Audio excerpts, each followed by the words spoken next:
Hello and welcome back to the channel. If you've heard of 2000 AD and think it's all just about Judge Dredd, then nope, think again. Today we've got something fun in store for you. We're going to take a deep dive into the sci-fi universe of this British comics anthology and explore 10 of the most underrated characters from 2000 AD. So don't expect to see Judge Dredd himself on this list, but expect a whole lot more, from space vampires to time-twisting assassins. Get comfortable, grab a drink, and let's get started. Before we get into our list though, we do have a very quick request. If you like our content, please support us by subscribing to our channel. This is a small click for you, but for us, it means a lot. Thank you. Let's begin. Nikolai Dante. Okay, so imagine Errol Flynn had a baby with, Han Solo, and that baby was raised by Russian pirates, and that's basically Nikolai Dante. Created by Robbie Morrison and Simon Fraser, Dante made his debut in 1997. It was the 27th century and Imperial Russia had taken control of Earth and an interstellar domain, and there was war waging between two rival dynasties. Enter Dante, a swashbuckling ladies' man who's also a thief. P.S. He steals more than just hearts. Dante finds out that he's the illegitimate son of the powerful Romanov family, who are rivals to the Tsar, Vladimir the Conqueror of the House of Makarov. And somehow, this charming pirate-coated playboy becomes our reluctant hero, that too with a living bioweapon implanted in his body called the Weapon's Crest. This allows him to extend bioblades from his body and hack into computer systems. That's a pretty cool power, we have to say. What's special about Dante's story is that it's the perfect blend of politics, action, and even romance. Of course, our hero romances someone from the rival dynasty, Jenna, until war breaks out between the two clans and they naturally have to break things off at least. But guess what? Dmitri, the Romanov patriarch, dies and Vladimir wins, which makes Dante the most wanted man in the empire. That's why he joins his mother, Katerina Dante's pirate crew, and his story is just beginning. Fun fact, one of his story titles, Russia's Greatest Love Machine, is taken from a lyric from the Boney M song, Rasputin. Indigo Prime. Yeah, we know this one isn't really a character and more of an organization, but it's still a pretty underrated series that definitely deserves more attention and love, especially with how cool its agents are. Indigo Prime is basically an agency that exists outside of time and reality and looks after the multiverse and fixes breaks, distortions, alternate realities, and the like. It's similar to the Time Variance Authority from Marvel. Remember the TVA from Loki? Well, this is the 2000 AD version. Indigo Prime's headquarters is located at this hypothetical null zone which exists outside the multiverse, and like every organization, they too are ready to bend the rules as long as the money's good, but never at the cost of the multiverse. At least, not yet. And what about the agents? Well, they pick agents who are dead or dying across realities and have the Rembrandt Index gene. And let me tell you, this gene is rare. It occurs only in 1 in 12 million people across the multiverse. Then, these people are trained, given a new body, and prepped to become agents of Indigo Prime and take up one of 3 roles. Scene shifters, who manipulate the physical world, seamsters, who deal mainly with time, and Imagineers, who can influence minds and dreams. What's interesting is that fans have noted Indigo Prime's stories as weird and high concept. Some think it's a skip and not their cup of tea, but if you're into weird sci-fi, give this a shot and let us know what you think.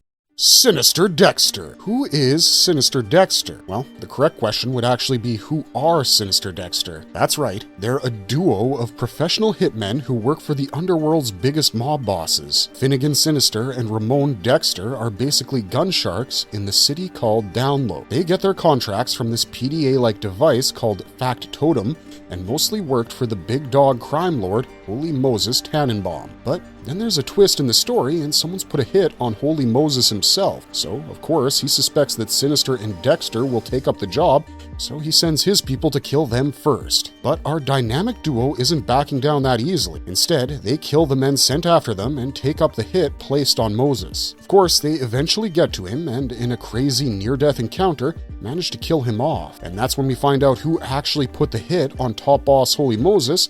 Well, turns out it was his wife. There's action, fun, and a whole lot of style, low-key a bit like a Tarantino film. As for powers, they aren't superheroes, they're just guns for hire who have impeccable training. They're very good with firearms, tactical operations, and of course, surviving crazy jobs. I mean, nut jobs. This is a duo that fans actually adore. They praise the setting of Download City and think that Sinister Dexter deserves their own standalone series. Did you guys know Sinister at one point undergoes plastic surgery? You've got to read the comics to find out what happens. Tyranny Rex. It's time to scale things up, pun intended, because we're going to talk about a reptilian punk goddess, aka Tyranny Rex. Created by John Smith and Steve Dillon in the 1980s, she's half human and half saurian. In fact, she's the last of her reptile humanoid race, which was wiped out due to massacres. She started out as this smart and confident gene thief who stole DNA and cloned celebs like stars. Sounds like somebody we'd want to be friends with. And then, eventually, she became an artist. As if she couldn't get any cooler. She was also a mercenary at one point in time, and weirdly enough, became a nun for 7 years too. She's basically been all over the place. With her devil-may-care attitude, she's also clashed with agents of Indigo Prime. Of course, being a Sauron, she's hella strong and has a prehensile tail, but she also has an implant in her neck, which lets her interface directly with any computer system. But guess what? Tyranny didn't originally have green skin, and at some point she changed, which means that the art changed and her skin became green. Of course, fans joked that maybe this was her hitting puberty. However, fans have unfortunately said that her stories are often too convoluted and confusing. Sounds like she just needs more of them. Justice for Tyranny Rex. Bad Company's Kano. Ever heard of Bad Company? It was basically this squad of misfits and freaks, low-key psychopaths who banded together to fight the war against the alien Cruel on the planet Ararat in 2210 AD. And Kano was none other than the leader of this scary group. He has one hell of a backstory too. Kano used to be just like us, a human with a wife and a child. Then his family died and he joined the army to fight the Cruels with a whole lot of integrity. He even thought that Cruel prisoners should be treated humanely, but that all went to shit when Kano was captured by the Cruel and experimented upon. They removed half of his human brain and replaced it with a Cruel brain to see if they could create a more advanced race. And not only was the experiment a failure, it also drove Kano mad because of the incompatibility between the brains. He did indeed escape captivity, but he was no longer the Kano we once knew. He was now just this deranged, hate-fueled misfit who joined the Bad Company to extract revenge and wage his war on the Cruel. There's also a major story arc where Kano gets possessed and controlled by the Cruel, who still have the other half of his brain, and how he often goes on murderous rampages because of it. It's all very dark, gritty, and sci-fi, and you've absolutely got to give it a read. While Kano isn't exactly super, he does have strength enhancements because of the Cruel experimentation, which was to create ruthless killing machines. He's also, of course, a tactical genius. What's interesting and why you should watch it is that this series was described as a kind of Vietnam War and space mix, which is very different from what 2000 AD usually does. Zenith. Now we've got a classic superhero on our hands, except he isn't your typical hero at all, more like a narcissistic pop star. Zenith was born to superhero parents White Heat and Dr. Beat, who were members of the 1960s super team Cloud9, so you can already imagine that Zenith must be really full of himself with being a third-gen superhero and having a whole soup family and whatnot. But it doesn't even end there. This guy is vain and selfish to the point that he mostly uses his powers to push forward his career as a pop star more than for justice.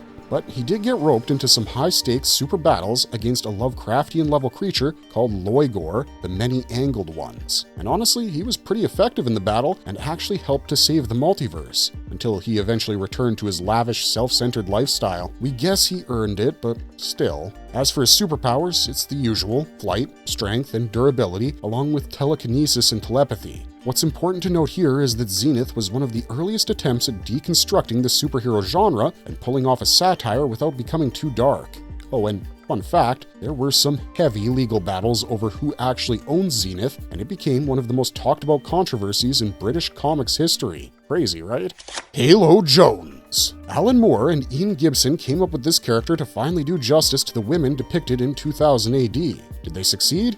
Let's find out. They created the Ballad of Halo Jones with 3 words in mind: girl, rocket, and monsters. And yet, it's considered one of 2000 AD's most human stories. Why? Because Halo Jones isn't some mercenary or warrior, she's just a girl trying to escape her life on the Hoop. The Hoop is this floating slum orbiting Earth full of dead-end jobs and low stats, but our girl wants more from life. Her journey takes her from shoplifting on a space station to joining an interstellar war, and somehow she's still relatable at her core. In fact, Alan Moore once described her as the first real woman in comics, and trust us, we're not exaggerating. She has no superpowers whatsoever. All she has is her fighting spirit, her resilience, and her ability to adapt. But we have bad news. While Alan Moore had originally planned for 9 books, there arose some creative differences between their vision and 2000 AD, which led to the comic run ending prematurely. We unfortunately only got 3 books, and Halo's story was cut short. But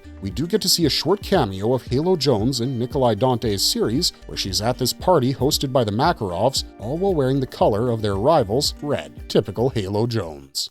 Nemesis the Warlock. Okay, now we're replacing guns with magic because it's time for our morally gray, fire-breathing, horned alien sorcerer, Nemesis the Warlock. This story's set in the future where humanity has become this fascist, xenophobic regime called Termite, ruled by a zealot who believes that aliens equals evil. Enter Nemesis, a chaos-worshipping, literally, alien warlock ready to wage a war against human tyranny. Even more so because he believes that his wife and son were killed by Terminators under the orders of Torquemada. But mind you, he isn't your typical hero at all. He ain't noble or virtuous, and he's actually very much like Torquemada himself. In one story arc, Nemesis gets engaged to another warlock, Magna. But little does he know that she was the one who actually betrayed his wife, Kyra, and son, Toth. Then, on their wedding day, he got news that Toth was still alive. Magna was so surprised that for a moment she dropped her psychic guard, allowing Nemesis to read her mind. Of course, Nemesis wasted no time in killing her for what she had done and then taking off to find his son. Now, as for powers, this guy is one powerful son of a bitch. Of course, he's got those magic powers and sorcery, but it doesn't end there. He also has dimensional travel, shapeshifting, fire-breathing, teleporting, wiping people's memories, telekinesis, summoning demons, and even making people fall in love. That last one's a little gross. We don't want to know how he uses that, but aside from that, we've got to mention his semi-sentient spaceship, Blitzspear. I mean, what a ride. Durham Red.